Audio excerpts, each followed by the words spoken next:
Alhamdulillah. Alhamdulillahilladzi arsala rasulahu bil huda wa dinil haqq liyudhhirahu 'ala ad-dini kullih wa kafa billahi syahida. Asyhadu an la ilaha illallah wahdahu la syarikalah wa asyhadu anna Muhammadan abduhu wa rasuluh la nabiyya ba'dah.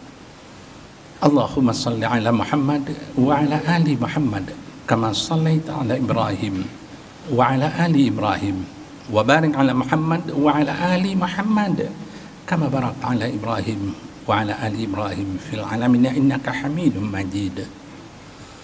Qala Allah Ta'ala fil Qur'anil Karim, a'udzu billahi minasy syaithanir rajim. Bismillahirrahmanirrahim. Ya ayyuhalladzina amanu ittaqullaha haqqa tuqatih wa la tamutunna illa wa antum muslimun. Wahai anda dan kita sekalian yang menyatakan dirinya beriman kepada Allah, bertakwalah anda dan kita sekalian kepada Allah dengan sesempurna-sempurnanya takwa. Dan jangan beri kesempatan sama sekali kepada maut untuk datang menjelang sebelum kita secara murni, penuh, utuh, kafah menjadi seorang muslim sejati. Sidang Jumat yang dimuliakan Allah, kalau berdasarkan kalender miladiyah yang kadang-kadang kita mengenalnya Masehi, hari ini tanggal 3 November 2023. Sepekan yang akan datang jatuh pada 10 November yang kita secara nasional memperingatinya sebagai Hari Pahlawan. Peristiwa bersejarah.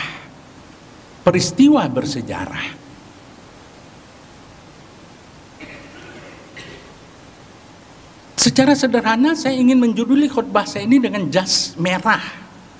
Jangan sekali-kali melupakan sejarah. Tapi Soekarno mengatakan dia yang memperkenalkan istilah ini pertama kali, tapi istilahnya lain. Jangan sekali-kali meninggalkan sejarah. Dia benar-benar berhasil dengan semangat juangnya, dengan wibawanya, dengan pengorbanannya yang tinggi mengantarkan Indonesia ke depan gerbang kemerdekaan. Setelah itu ada pemberontakan PKI di Madiun, dia masih melawan. Kalau pilih Soekarno-Hatta ikut aku, kalau ikut PKI ikut ke neraka. Tapi ternyata rakyat ikut dia. Cuman sayang dia meninggalkan sejarah. Tahun 60-an menjelang 65 dia merangkul komunis sampai dia melahirkan Nasakom, Nasional Anak Agama dan Komunis, dan seterusnya. Dia meninggalkan sejarah. Saya ingin mengatakan jangan sekali-kali melupakan sejarah. Jas merah. Peringatan Hari Pahlawan adalah hari bersejarah. Sejarah ini sebenarnya berasal dari bahasa Arab, sajarah. Sajarah itu artinya pohon. Baru dia bernama sajarah kalau ada akarnya menghujam ke tanah, ada batangnya mungkin kokoh kuat, dan ada daun buahnya yang lebat dan ranum. Kalau nggak ada batang, nggak ada akar, nggak ada buah, nggak sejarah. Kalau kita lihat peristiwa yang dijadikan patokan untuk Hari Pahlawan itu adalah peristiwa terjadinya perang terbuka di Surabaya pada 10 November puncaknya, tapi sudah terjadi semenjak 27 Oktober tahun 45. Akarnya adalah setelah beratus tahun kita dijajah Portugis, Belanda, Jepang terakhir. Akhirnya Soekarno-Hatta, jangan lupa perangnya, walaupun terakhir dia merangkul komunis. Kita dimerdekakan 17 Agustus 1945. Kita merdeka, kita berdaulat. Perjuangan ini tak hanya perjuangan bersenjata, bambu runcing melawan meriam dan pesawat, tapi perjuangan diplomatik. Yang jangan lupa peran pahlawan Baswedan. Saya nggak mengikutkan dengan nama depannya yang sekarang ini, tapi dialah yang pertama sekali mendapatkan pengakuan dari Palestina terhadap kemerdekaan Indonesia. Palestina negara pertama yang mengakui kita. Setelah itu Haji Agus Salim ke negara-negara Eropa, Muhammad Nasir ke daerah-daerah Arab, dan Haji Agus Salim di PBB mendapat pengakuan resmi. Perjuangan bersenjata, perjuangan di politik, perjuangan diplomasi, itulah akarnya. Batangnya, walaupun tidak mudah, akhirnya Indonesia dapat pengakuan sebagai bangsa, negara berdaulat, merdeka. Tapi Belanda dan Eropa tidak senang dan tidak mau menerima, karena mereka itu sangat senang tergantung dengan hasil bumi Indonesia. Silahkan dikaitkan dengan konteks sekarang. Manis sekali Indonesia, hasil buminya, hasil lautnya, hasil tambangnya untuk negara-negara asing, sehingga dia mendatangkan orang-orang asing ke bumi Indonesia hari ini. Setelah Indonesia merdeka, negara-negara Eropa yang dalam Perang Dunia Ketiga melawan Jepang, mereka minta izin kepada pemerintah Indonesia dan diakui, ditandatangani perjanjian dengan Gubernur Jawa Timur untuk silakan negara-negara Eropa, Inggris terutama di bawah Jenderal Malabi, datang ke Surabaya, ke Jawa Timur untuk melucuti senjata Jepang. Lalu dalam perjanjian itu ditulis tidak boleh ikut tentara Belanda dan tidak boleh ada peperangan. Ditandatangani. Tapi ternyata setelah sampai perjanjian itu dilanggar. Belanda menyerang penjara di mana tentara-tentara Belanda ditahan, dibebaskan, dan setelah itu Belanda melucuti senjata TKR, Tentara Keamanan Rakyat, dan setelah itu tentara Belanda dengan pesawat terbang melebarkan pamflet, semua bangsa Indonesia yang megang senjata serahkan di satu tempat pada waktu tertentu. Gubernur Jawa Timur protes, tapi Jenderal Malabi angkat tangan, saya nggak tahu apa-apa. Karena ditantang perang, penduduk Surabaya melayani. Kami siap perang, kami siap perang. Akhirnya, inilah batangnya. Masyarakat Jawa Timur di bawah pimpinan bukan satu-satunya, tapi yang dominan Bung Tomo melawan, merebut radio, mengumumkan secara internasional Indonesia tidak sampai kembali dikerahkan kepada Belanda dan Inggris. Dan disitulah berkumandang teriakan Bung Tomo, merdeka atau mati, Allahu Akbar. Jangan lupa kalimat terakhir. Akhirnya di Hotel Oranye, bendera Belanda yang dipaksakan berkibar di sana dipanjat oleh pemuda-pemuda arek-arek Surabaya, disobek bendera birunya, tinggal merah putih berkibar di udara. Disitulah perang terbuka terjadi. Itu batangnya. Lalu ternyata perjanjian ini dilanggar. Dan ini disinyalir dalam Al-Quran surat At-Taubah. Bagaimana mungkin ada perjanjian damai untuk orang-orang musyrik di sisi Allah dan Rasulnya, kecuali untuk orang-orang yang kamu telah membuat perjanjian di depan Ka'bah. Selama mereka berlaku lurus dan baik terhadapmu, berlaku lurusnya pula terhadap dia. Kalau tidak berlaku lurus, balaslah, tampar pipi kananmu. Ditampar pipi kananmu, tampar pula pipi kanannya. Terjadilah perang terbuka, bukan hanya tentara Belanda dan tentara-tentara TKR Indonesia, tetapi ternyata Inggris betul-betul ikut dalam peperangan itu. Lalu buahnya apa? Peringatan Hari Pahlawan di Indonesia menyatakan kepada dunia bahwa Indonesia berdaulat masih ada. Soekarno-Hatta boleh dibuang kemana-mana, tapi bangsa Indonesia tetap memperjuangkan setiap jengkal tanah airnya. Nggak akan digadaikan, nggak akan boleh kita diusir seperti yang terjadi di Batam dan di Kalimantan Timur. Dan yang paling kita ingat adalah ini yang mulai hilang hari ini. Kalimat yang membakar semangat adalah merdeka atau mati. Allahu Akbar. Kalimat takbir yang dikumandangkan Bung Tomo itulah yang menggelegar melalui radio dan melalui semua speaker masjid, yang membuat betul ada satu angka menyatakan 1.100 rakyat Indonesia meninggal. Tapi juga ratusan tentara Belanda dan Inggris termasuk Jenderal Malabi mati dalam peperangan itu. Berarti secara militer kita menang. Sidang Jumat yang dimuliakan Allah, keluar saya dari sejarah, dari pohon. Saya ingin mengatakan secara bahasa, kalau dibuka kamus besar bahasa Indonesia, kalau kita temukan kata dermawan, tandanya orang suka berderma. Hartawan, orang banyak harta. Relawan, orang yang rela berkorban demi kepentingan orang banyak. Lalu kalau kita tanya pahlawan apa ya?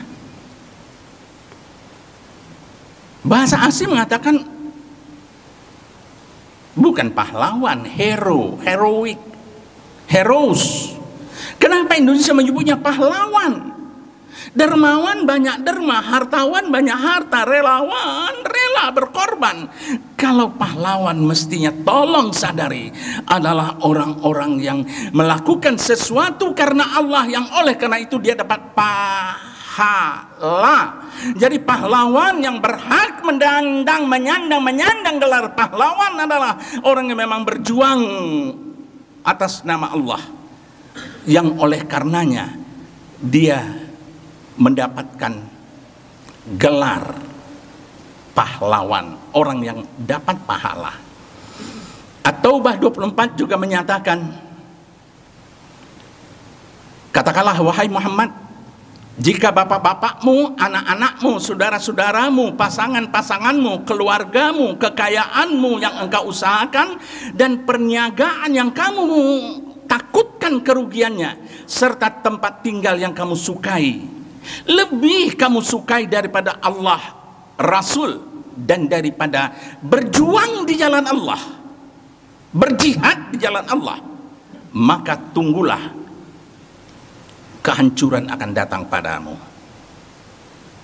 Allah tidak akan memberi petunjuk kepada orang-orang yang fasik.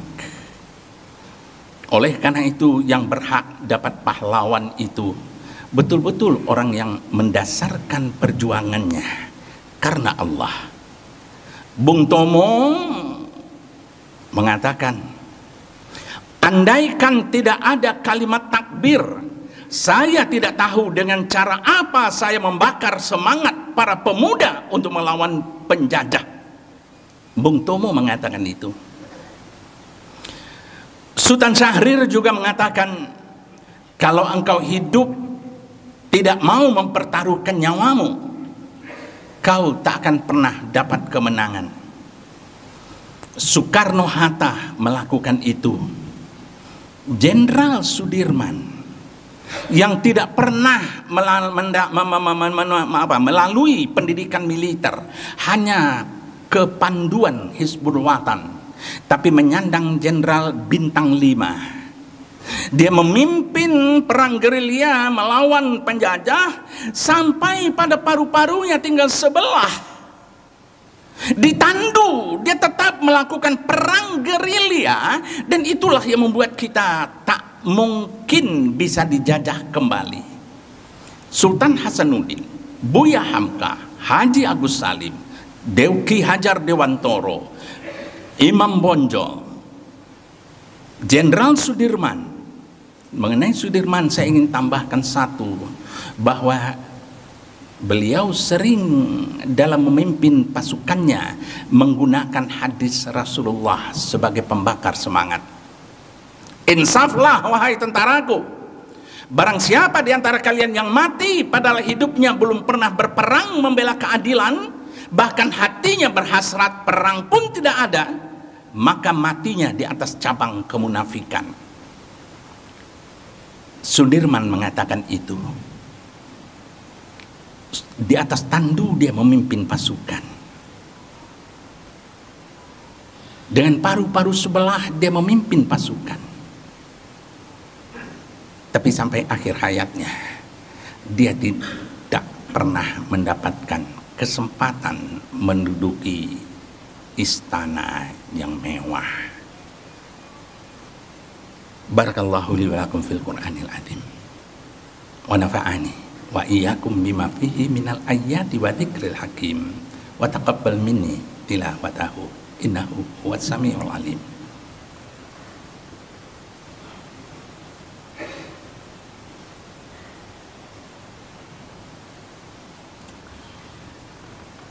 Alhamdulillah nasta'inuhu wa nastaghfiruh wa na'udzu billahi min syururi anfusina wa min sayyiati a'malina may yahdihillahu fala mudhillalah wa may yudlilhu fala hadiyalah. Amma ba'd. Sidang Jumat yang dimuliakan Allah, inginkan saya menyampaikan tambahan sekitar 3 menit di khutbah kedua ini dengan memperlihatkan tokoh pahlawan Islam dalam perang salib. Perang salib sama dengan kira-kira dengan lamanya penjajahan Indonesia 300-an tahun. Banyak kalah, sekali-sekali kita menang. Kecuali setelah pemerintahan dipegang oleh Salahuddin Al-Ayyubi, King of Saladin. Dia merasa kenapa di zaman Rasulullah kita nggak pernah perang, tapi kita diserang terus di Madinah, tapi menang.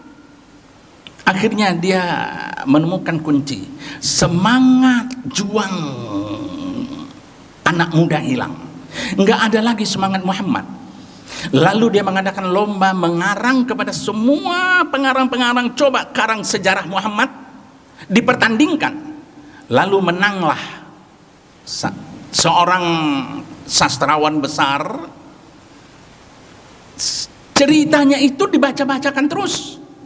Semenjak itu dibacakan, semangat juang anak muda menang, bersemangat, menggelora, dan perang salib dimenangkan. Silakan buka buku perang salib, termasuk yang dikarang oleh orang Nasrani sekalipun. Dan satu cerita, sekali waktu seorang jenderal muda, marinir muda, Tariq bin Ziyad, memimpin pasukan marinir menyeberang selat menuju Spanyol. Sampai di daerah Spanyol dia turunkan tentara, dia turunkan amunisi, dia turunkan makanan, dia dorong kapal ke laut, dia bakar. Tentaranya langsung teriak, "Hei Tariq, kenapa kau bakar? Bagaimana kita pulang nanti?" Tariq bin Ziyad mengatakan, bagi tentara Islam pilihan hanya 2, menangkan pertempuran atau jihad fi sabilillah. Dan itu yang terjadi di Palestina hari ini. Tapi ternyata peperangan itu dimenangkan oleh Tariq bin Ziyad. Dan semenjak itu rangkaian perang salib dimenangkan oleh umat Islam. Sampai kalau kita membuka sejarah dunia, selat yang diseberangi oleh Tariq bin Ziyad itu sekarang disebut sebagai selatnya Tuan Tariq, Jabal Tariq. Dalam lidah orang Eropa menjadi Gibraltar. Ini bukti sejarah. Kalau mau jadi pahlawan yang begitu, bukan begitu diangkat jadi menteri, uang sosial yang dimakan duluan. Akhirnya kita tutup khutbah ini dengan menundukkan kepala kita, menadahkan tangan lemah kita, bermunajat pada Dia yang satu yang hanya kepadanya doa tertuju, Allah Azza wa Jalla yang hanya kepadanya segala pinta bermuara. A'udzubillahi minasyaitonirrajim. Bismillahirrahmanirrahim. Alhamdulillahirabbil alamin. Assalatu wassalamu ala asrafil anbiya'i wal mursalin wa ala alihi wa ashabihi rasulillahi ajma'in. Allahumma ighfir lana wa liwalidayna warhamhuma kama rabbayana shighara wa li jami'il muslimina wal muslimat wal mu'minat al ahya'i minhum wal amwat bi rahmatika ya arhamar rahimin. Rabbana taqabbal minna innaka antas samiul alim wa tub alaina innaka antat tawwabur rahim. Rabbana atina fid dunya hasanah wa fil akhirati hasanah wa qina adzabannar. Ibadallah, innallaha ya'muru bil 'adli wal ihsan wa ita'i dzil qurba wa yanha 'anil fahsya'i wal munkari wal baghi ya'idukum la'allakum tadhakkarun. Wa la dzikrullahi akbar. Aqimis shalah.